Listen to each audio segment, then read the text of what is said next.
샬롬 할렐루야. 레위기 4장 8절에서 21절이요. 또 그 속죄 제물이 된 숫송아지의 모든 기름을 떼어낼지니 곧 내장에 덮인 기름과 내장에 붙은 모든 기름과 두 콩팥과 그 위에 기름 곧 허리 속에 있는 것과 간에 덮인 커플을 콩팥과 함께 떼어내되 화목제 제물의 소액에서 떼어냄 같이 할 것이요 제사장은 그것을 번제단 위에서 불사를 것이며 그 숫송아지의 가죽과 그 모든 고기와 그것의 머리와 정강이와 내장과 똥 곧 그 송아지의 전체를 진영 바깥 재버리는 곳인 정결한 곳으로 가져다가 불록 나무 위에서 사르되 곧 재버리는 곳에서 불사를 지니라.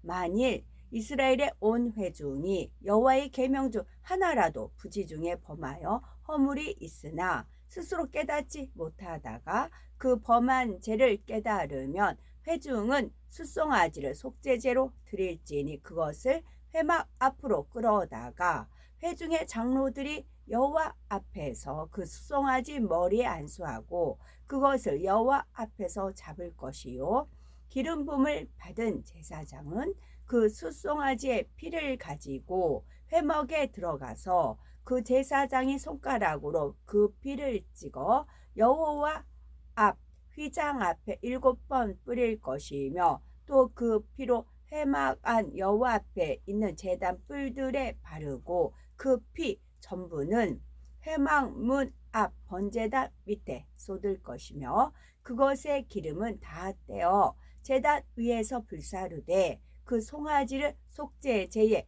숫송아지에게 한 것 같이 할지며 제사장이 그것으로 회중을 위하여 속죄한즉 그들이 사함을 받으리라.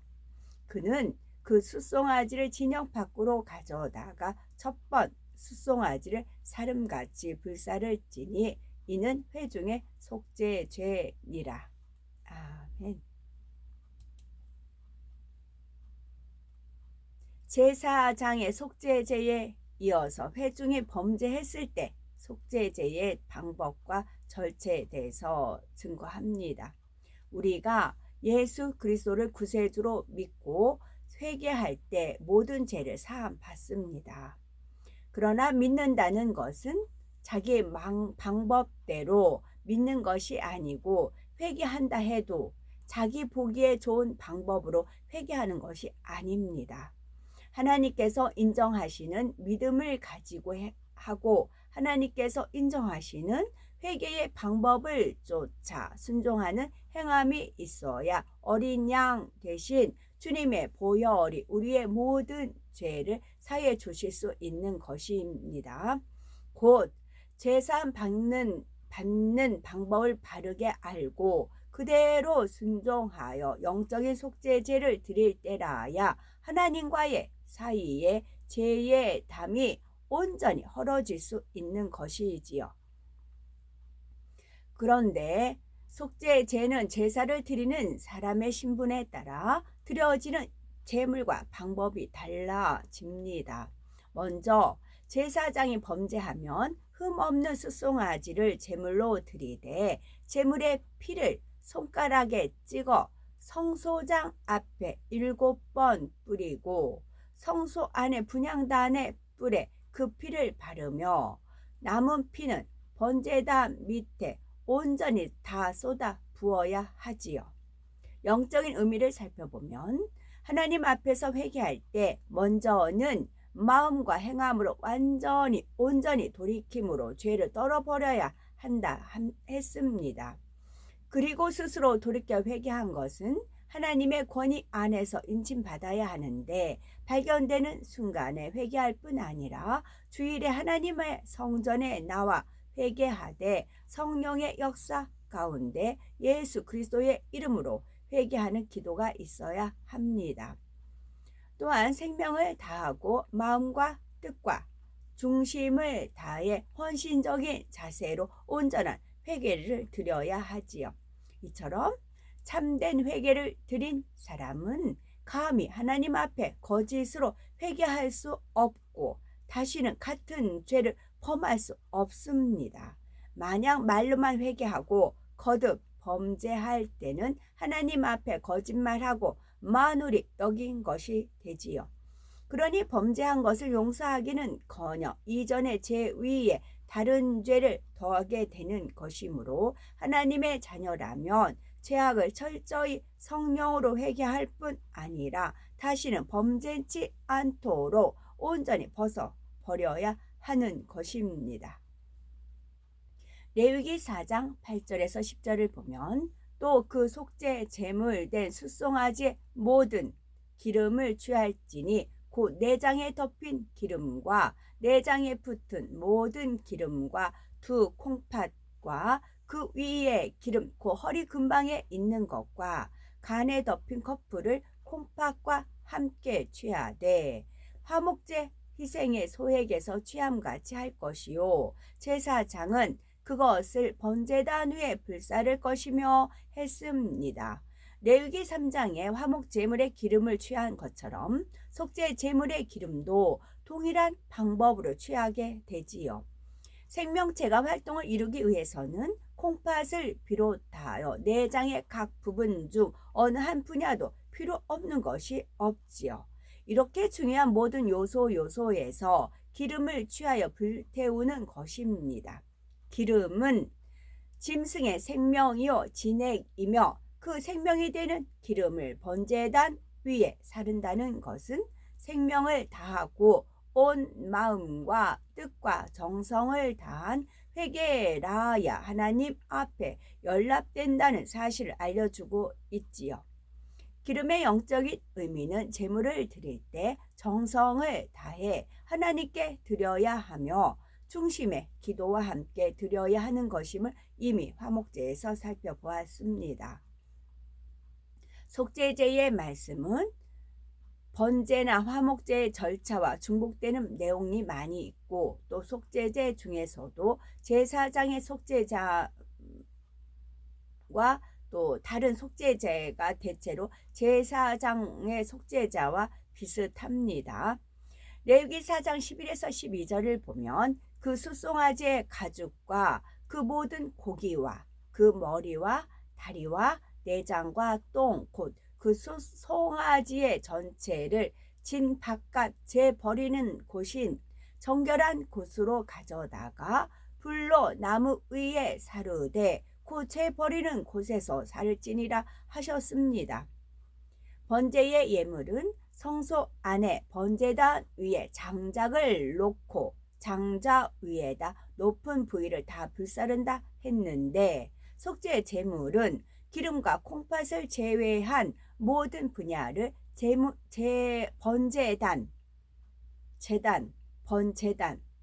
번제단 위에 사르는 것이 아니라 진 바깥에 재 버리는 곳에 가서 불사르게 하시지요. 곧 이스라엘의 백성이 성막과 함께 광야에서 이동할 때 성막 주변에 진을 치고서 그 안에서 생활했는데 재 버리는 곳은 백성들이 생활하는 진을 벗어난 바깥쪽에 따로 지정되어 있는 것입니다. 그러면 번제와 달리 속죄 제물은 진 바깥에 재 버리는 곳에 불살라야 진 바깥에 재 버리는 곳에서 불살라야 하는 것일까요? 번제는 영적인 예배로서 전능하신 하나님께 연락되기 위한 제사요 하나님과 교통을 이루기 위한 제사이기에 성전 안의 제단에서 온전히 불사르는 것입니다. 그러나 속죄제의 제물은 더러운 죄를 대속하기 위한 것이기에 성소 안에서 태울 수는 없으며 성소 밖으로 나가서 백성들이 거하는 지역에서도 떨어져서 완전히 불에 태워 버리는 것입니다.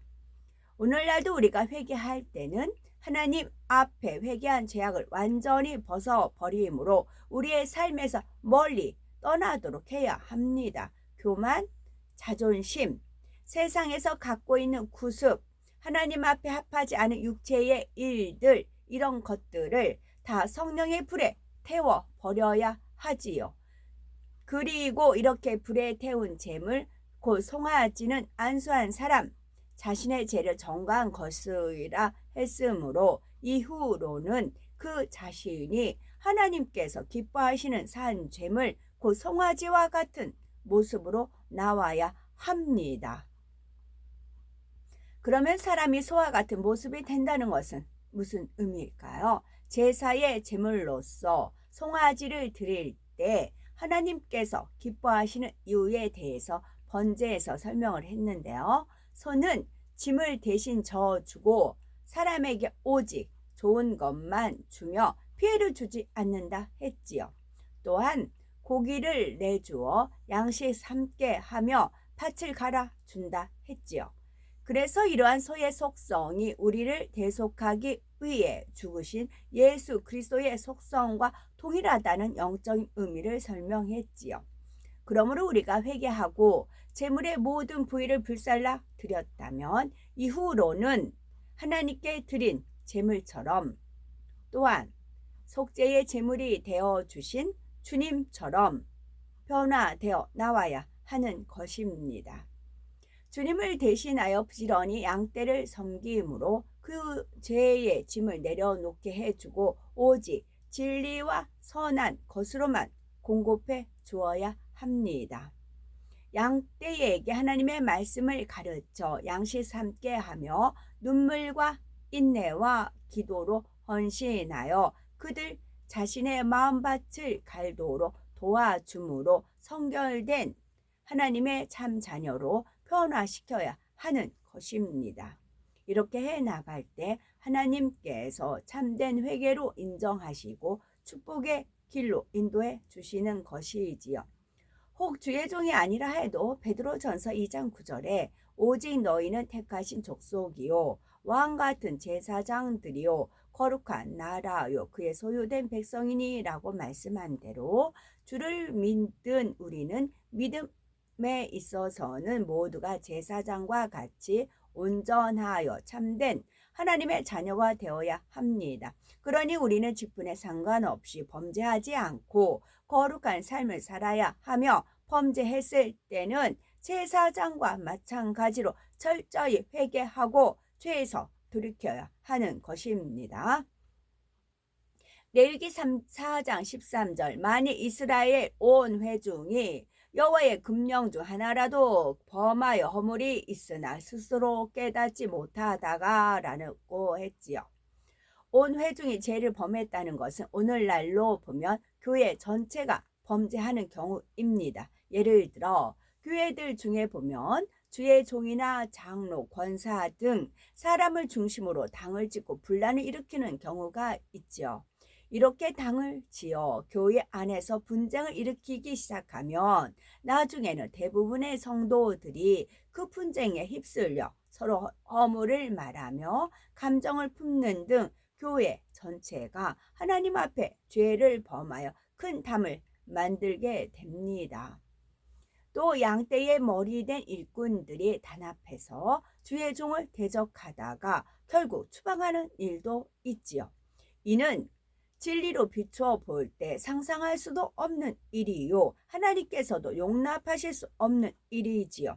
하나님의 종은 하나님께서 친히 치리하시는 것이요 교회 안에 어떤 문제가 있다면 교회 법과 교단의 법에 따라 선 가운데서 해결해야 하는 것입니다. 그러지 못하고 사람 편에서 서로 흠을 보고 상대의 부족함을 찌르며 시시비비 다투다 보면 결국 온 회중이 범죄에 휩쓸리게 됩니다. 하나님께서는 원수까지도 사랑하라 하시고 섬기라 낮아지라 모든 사람과 더불어 화평함과 거룩함을 쫓으라 하셨는데 주의 종과 양떼 사이에 혹은 믿음의 형제 사이에 불화하고 대적한다면 이 얼마나 하나님 앞에 민망하고 죄송한 일입니까? 그러니 교회 안에 이런 일이 있어서 온 회중이 범죄하게 되면 하나님께 지킴받지 못함으로 교회의 부흥이 멈추거나 성도들의 가정과 사업터에 축복이 막히는 등 여러 가지 어려움이 임하게 됩니다. 이런 경우는 회중이 신속히 죄를 깨닫고 하나님 앞에 철저히 회개하여 막힌 담을 헐어야 모든 시험, 환란이 떠나가고 하나님과의 관계가 회복될 수가 있는 것이지요. 그러면 회중 전체의 죄는 어떻게 사함을 받습니까? 레위기 4장 14에서 15절을 보면 그 범한 죄를 깨달으면 회중은 숫송아지를 속죄제로 드릴지니 그것을 회막 앞으로 끌어다가 회중의 장로들이 여호와 앞에서 그 숫송아지의 머리에 안수하고 그것을 여호와 앞에서 잡을 것이요 했습니다. 제물로서 가장 귀한 숫송아지를 드리는 것은 회중 전체의 죄를 대속하기 위해서는 그만큼 큰 예물을 드려야 하기 때문이지요. 제물인 송아지에 장로들이 안수하는 것은 백성들을 대표해서 안수하는 것입니다. 원래는 범죄한 모든 백성들이 일일이 안수해야 하지만 수많은 사람들이 다 안수할 수는 없으므로 장로들이 모든 백성을 대신하여 안수하는 것이지요. 오늘날도 장로를 세울 때는 합당한 사람들을 세워야 하며 그들을 교회를 책임질 수 있어야 할 뿐 그들은 교회를 책임질 수 있어야 할 뿐 아니라 이처럼 교회 전체가 범죄한 일이 있을 때는 누구보다 앞서서 하나님 앞에 철저히 회개하는 행함을 보여야 하는 것입니다. 나머지 절차는 제사장 속죄와 같고요. 제사장이 피를 손가락에 찍어 7번 성소장에 뿌리고 향단불에 바르는 것이나 기름을 취하여 번제단 앞에서 불사르며 제물의 모든 부위를 진 밖으로 가져가서 불사르는 것과 동일합니다. 이런 절차들의 영적인 의미는 먼저 완전히 죄에서 떠나 돌이켜야 함을 의미하지요. 그리고 아버지 전에서 예수 그리스도의 이름으로 또한 성령의 역사로 회개 기도를 올림으로 정식으로 회개가 연락되게 해야 하는 것입니다. 이렇게 해서 회중 전체가 마음을 모아 회개하고 나면 다시는 범죄하는 일이 없어야 하는 것이지요.